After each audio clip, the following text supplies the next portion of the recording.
What are Slack threads? Slack channels can get messy fast. Let's see how threads keep conversation organized and easy to follow.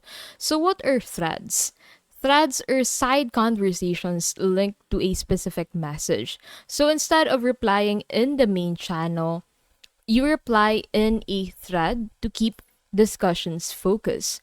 So to start a thread, you need to hover over the message, and then at the top right of it, you'll find this reply to thread button, and that will allow you to simply create your response into this section. So your reply appears in a sidebar connected to the original post. Replies stay in the thread view. You can choose to also send it to the channel if you want everyone to see it. The original poster and anyone who joins the thread get notified of new replies. This makes collaboration smoother without overwhelming the channel. Threads keep channels uncluttered, group related replies together, and make it easier to track discussions later. And that is what are Slack threads.